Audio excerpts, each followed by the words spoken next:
ಉಡಾಯಿಸೋ ಖಾರ ಬಣ್ಣ ರುಚಿಯನ್ನು ನೀಡುತ್ತದೆ. ಮೆಣಸಿನ ಪುಡಿ ಚಿಂದಿ ಉಡಾಯಿಸೋ ಖಾರ ಬಣ್ಣ ರುಚಿ.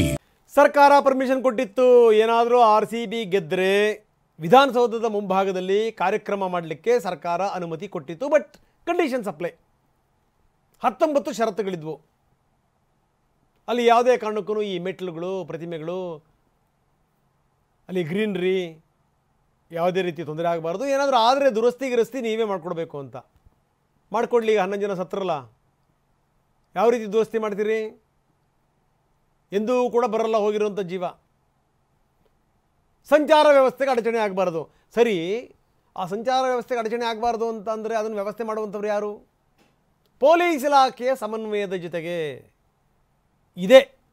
ಪೊಲೀಸರು ಕುತ್ತಿಗೆ ತಂದ್ರಲ್ಲೇ ಅವರು ಇದೇ ನೋಡಿ.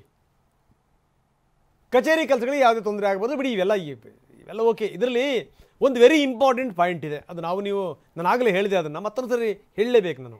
ಆ ಇಂಪಾರ್ಟೆಂಟ್ ಪಾಯಿಂಟಲ್ಲಿ ಒಂದು ಪಾಯಿಂಟ್ ಏನಪ್ಪ ಅಂತಂದರೆ, ನೀವು ಯಾವುದೇ ಕಾರಣಕ್ಕೂ ಜನರಿಗೆ ಅಂದರೆ ಆಸ್ತಿ ಪಾಸ್ತಿಗಳಿಗೆ ತೊಂದರೆ ಆಗಬಾರ್ದು ಅನ್ನುವಂಥದ್ದು ಇದೆಯಲ್ಲ, ಅದು ಅಂದರೆ ಸಂಪನ್ಮೂಲಗಳಿಗೆ ಯಾವುದೇ ರೀತಿಯ ತೊಂದರೆ ಆಗಬಾರ್ದು. ಯಾವುದೇ ಕಾರಣಕ್ಕೂ ಅದನ್ನು ನೋಡ್ಕೊಳ್ಳುವಂಥ ಜವಾಬ್ದಾರಿ ನಿಮ್ಮದು ಅಂತ. ವೆರಿ ಇಂಪಾರ್ಟೆಂಟ್ ಸಂಗತಿ ಏನಪ್ಪ ಇಲ್ಲಿ ಅಂತಂದರೆ, ಸಂಪನ್ಮೂಲ ಅಂತಂದರೆ ಇವರ ಲೆಕ್ಕದಲ್ಲಿ ಏನು? ಅದೇ ಈ ಮರಗಿಡಗಳೇನಾಗಬಾರ್ದು, ವಿಧಾನಸೌಧದ ಮೆಟ್ಲೇನಾಗಬಾರ್ದು, ಎದುರುಗಡೆ ಇದ್ದಂಥ ಪ್ರತಿಮೆಗಳೇನಾಗಬಾರ್ದು ಅಂಥದ್ದು. ಅದೇನಾದರೂ ರಿಪೇರಿ ಮಾಡಿಸ್ಕೊಡಿ. ಜನ ಸಾಯಲಿ. ನಾವು ಮಾನವ ಸಂಪನ್ಮೂಲ ಅಂತ ಪರಿಗಣಿಸಿಲ್ಲ. ಏನು ರೀ, 140 ಕೋಟಿ ಜನ ಇದೆ, ಸಾಯಲಿ ಬಿಡಿ ಜನ. ಏನೊಂದು 11 ಜನ ಸತ್ತರೆ ಏನಾಗಬೇಕಾಗಿದೆ? ಏನು ನಷ್ಟ? ಮೇಲಾಗಿ ಸಾಯುವಂಥವ್ರು ನಮ್ಮವರಲ್ಲ, ನಮ್ಮನೆ ಮಕ್ಕಳಲ್ಲ, ನಮ್ಮನೆ ಹೆಣ್ಮಕ್ಕಳಲ್ಲ.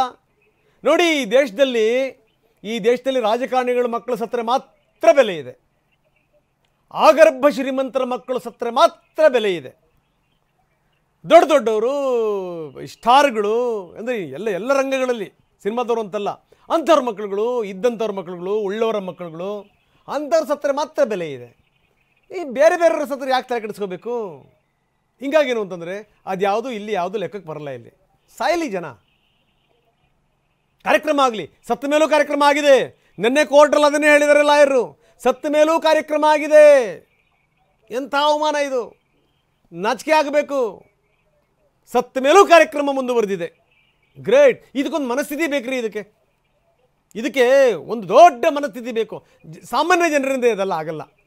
ಯಾಕಂದರೆ ನಮ್ಮ ಊರುಗಳಲ್ಲಿ ನೋಡಿವಿ ನಾವು, ಯಾವನಾದರೂ ಒಬ್ಬ ಸತ್ತರೆ ಆ ಊರಿನ ಉತ್ಸವಗಳೇ ಕ್ಯಾನ್ಸಲ್ ಆಗಿಬಿಡ್ತವೆ. ಹಳ್ಳಿಗಳಲ್ಲಿ, ಕೇರಿಗಳಲ್ಲಿ, ಯಾವುದಾರು ಈ ನಮ್ಮ ರೋಡ್ಗಳಲ್ಲೂ ಕೂಡ ಯಾರಾದರೂ ಸತ್ತರೆ ಅಲ್ಲಿ ಕಾರ್ಯಕ್ರಮಗಳೆಲ್ಲ ರದ್ದಾಗ್ಬಿಡ್ತವೆ. 11 ಜನ ಸತ್ತ ಮೇಲೂ ಕೂಡ ಕಾರ್ಯಕ್ರಮ ಕಂಟಿನ್ಯೂ ಆಗಿದೆಯಲ್ಲ, ಗ್ರೇಟ್. ಇದಕ್ಕೊಂದು ಅವಾರ್ಡ್ ಕೊಡಲೇಬೇಕು. ಇದಕ್ಕೆ ನಾಚಿಕೆ ಆಗಬೇಕು ನಿಜಕ್ಕೂ.